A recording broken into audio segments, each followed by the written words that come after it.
La última edición de la revista Semana trae un informe sobre el modus operandi del cartel de la contratación para robarse a Bogotá. Es la primera vez que se vincula directamente a Samuel Moreno como cabeza del gabinete en la sombra que manejó el carrusel de los contratos. Así operaba el cartel. El gabinete tenía 3 puntos de apoyo: concejales, contratistas y abogados. Las mordidas se repartían de esta manera. Los concejales aprobaban los contratos amañados y a cambio recibían su tajada.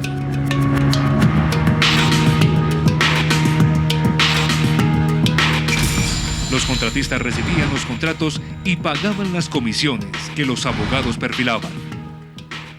Todos le daban un porcentaje de cada contrato a los hermanos Moreno. Durante mucho tiempo, estos procesos no avanzaron en la fiscalía y por momentos se vieron frenados.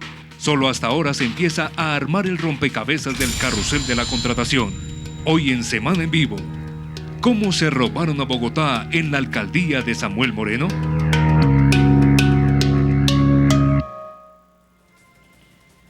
Muy buenas noches y estamos en Semana en Vivo.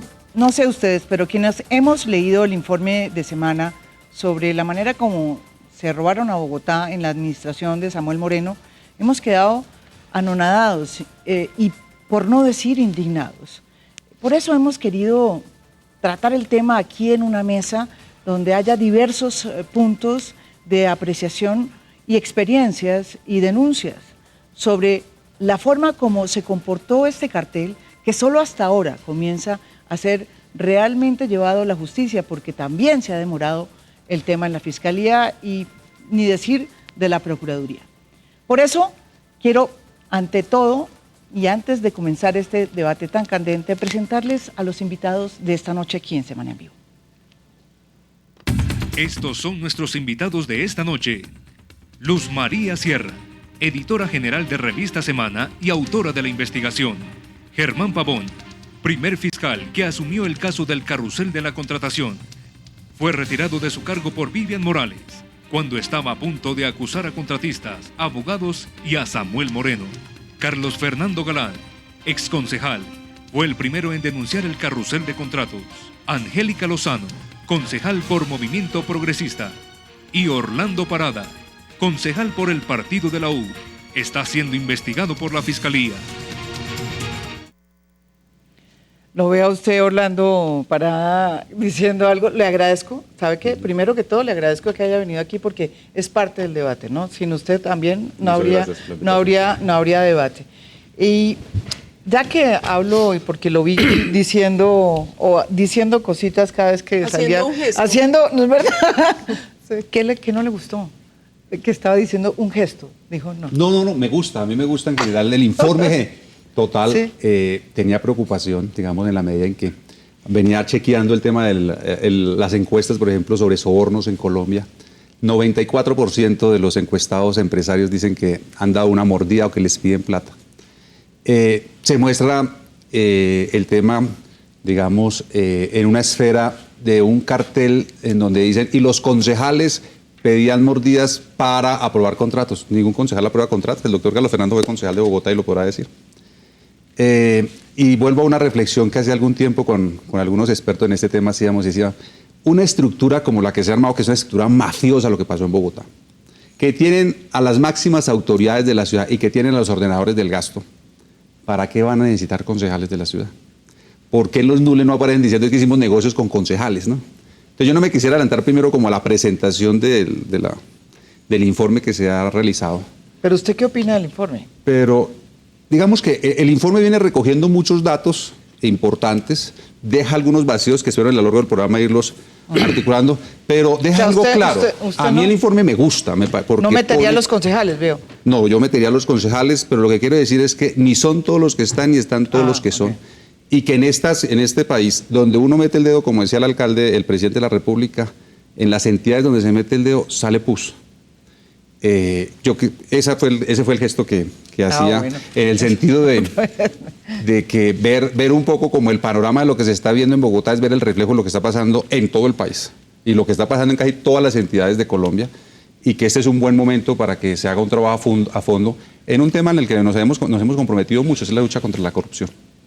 A ver, Luz María, usted que fue la autora, escritora, digamos, la persona que montó y estructuró todo este trabajo investigativo también muy interesante y muy importante. Cuéntenos, ¿cuál es digamos, el objetivo de esta compilación de todas las, digamos, las aristas que han tenido que ver con el escándalo del cartel de la contratación en Bogotá? María Jimena, gracias por invitarme. Pues aquí hay dos personas con las que he venido trabajando hace muchos años, con Carlos Fernando y con Germán Pavón, el tema. Yo hace 2 o 3 años vengo metiéndome en el tema. Desde el primer momento siempre me pareció muy escandaloso, sin embargo las pruebas eran un poco escasas para uno contar todo lo que les decían a uno. O dispersas, ¿no? Entre dispersas y escasas, ¿sí? Porque todavía no habían salido a hablar los protagonistas. Entonces, y no se habían dado a conocer algunas pruebas, y entonces todo lo que le contaban a uno terminaba espantado, pero era un poco difícil hacer todo este panorama, armar todo el rompecabezas. Y de pronto uno empiezan a salir todas las cosas, pero se da uno cuenta que la ciudad no es consciente de la empresa criminal que era. Porque yo puedo estar de acuerdo con el concejal Parada que dice que esto sucede en todo el país, pero a mí me parece que esta es como la metástasis del cáncer, porque es que estábamos en la capital del país, donde se supone que no pueden pasar estas cosas, como en cualquier pueblo perdido donde el Estado no funciona, y además con unos presupuestos de 10, 12 billones de pesos. Es que es una cosa escandalosa. Y que todo además se pusiera al servicio de la corrupción, porque es que no había un contrato que no dejaran por fuera de la corrupción, pues a todas luces es indignante. Es decir, esto le duele a uno como ciudadano, como colombiano. Entonces uno no puede contentarse con que eso pasa en todos lados. En algún momento tenemos que parar, porque es que entonces esto es tierra de nadie. Entonces, como habían salido tanta información y yo había tenido, por fortuna, acceso a una información privilegiada, que ahí hay unas 4, 5, 6 chivas que tal vez no se habían manejado y que tampoco las destaqué mucho, pero ahí están. ¿Cómo cuáles? Por ejemplo, esa acta que no se conocía, nadie conocía, esa acta de 35 puntos, que eran los contratos que estaban negociando. Los 35 el detalle, contratos. siempre se había hablado del avión, pero se pensaba que era alquilado, no se sabía que era propio, que se utilizaba las 24 horas. El tema del CIRSI, que eran, o el tema del CIRSI, que es el recaudo, que es un contrato de 64 billones de pesos, y la tajada que mordieron de eso, que es una cosa escandalosa, 56 millones de pesos diarios o más, y por 16 años. Y lo otro es el edificio de Miami, que pude comprobar por unas fuentes que todo lo compraron ellos, y que eso apenas equivale. A mí me dijeron entre el 2 y el 5%, yo no quise poner el 2, puse el 5 porque me parece que es que el 2 de todo era lo que de todo recaudo. Solamente de los Moreno, ni siquiera de lo que ganaron los contratistas y los otros, solo de lo que ganaron los Moreno. Entonces, para ver el tamaño del saqueo que le hicieron a Bogotá. Entonces, digamos que todo eso lo uní todo un poco para decirle a la gente. Es muy gracioso porque algunas personas en la revista decían, no, sí, otra vez carrusel, pues les parecía que era lo mismo. Pero, no, es que la manera como se arma el entonces es como darse cuenta de la dimensión de lo que fue. Yo creo yo quería darle paso a Carlos Fernando, que fue la primera persona que denunció, ¿no es verdad? Antes de que Germán Pavón entrara en acción. Usted fue la primera persona que denunció este carrusel. ¿Qué opina de todo lo que ha pasado y qué fue lo que pasó? Porque usted lo denunció ¿hace cuánto? Pues hace ya más de 3 años, casi 4 años. Ustedes coincidieron, ¿no es verdad?, en el Consejo.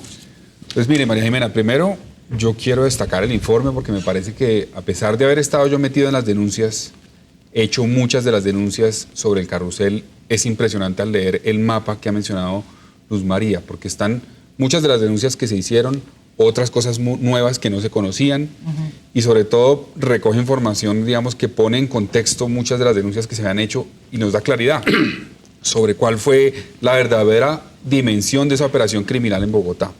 ¿Cómo empecé yo a encontrar esto? En diciembre del año 2008, un año después del inicio del gobierno de Samuel Moreno, me llegó la información de que habían firmado unos otros CIES el contrato de Transmilenio de la fase 3 y que eso iba a producir cambios radicales en esos contratos. Yo me puse a revisar muy bien qué significaba el otro sí y encontré que el otro sí primero abría la puerta para que se pagara 2 veces por los diseños de la fase 3 y segundo abría la puerta para que aumentara el costo de esos diseños y de la obra como tal.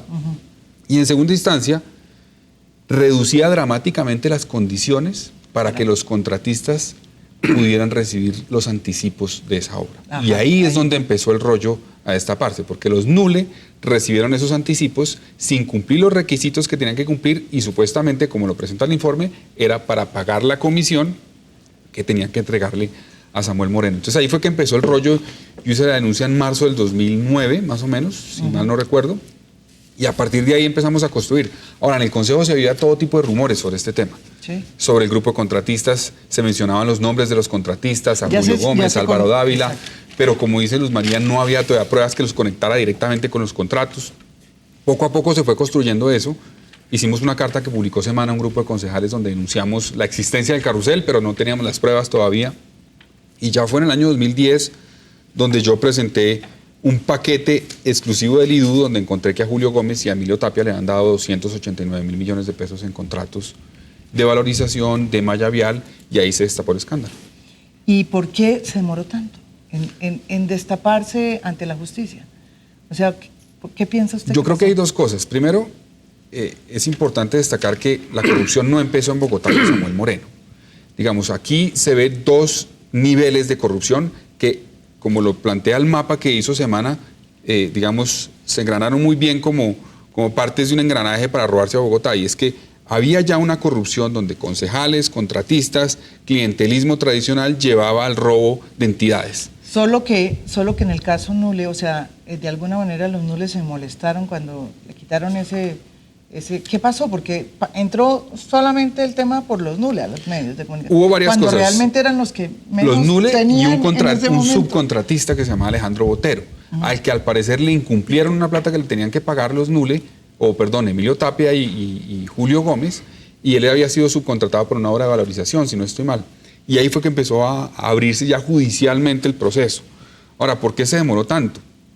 Yo creo que era primero muy difícil conseguir las pruebas que ya ha conseguido la Fiscalía gracias a los testimonios de los que están involucrados. Inicialmente no tenían esas pruebas y lo que encontrábamos era básicamente unas obras contratadas que no estaban terminadas y unas empresas al parecer ficticias en Miami, en las Islas Vírgenes, etcétera, pero no se podía conectar la plata, etcétera, y se requería, como ocurrió con el caso de Gis Medina, que hablara uno de los partícipes para que se destapara el rollo. Que fueron los NULE. Exactamente.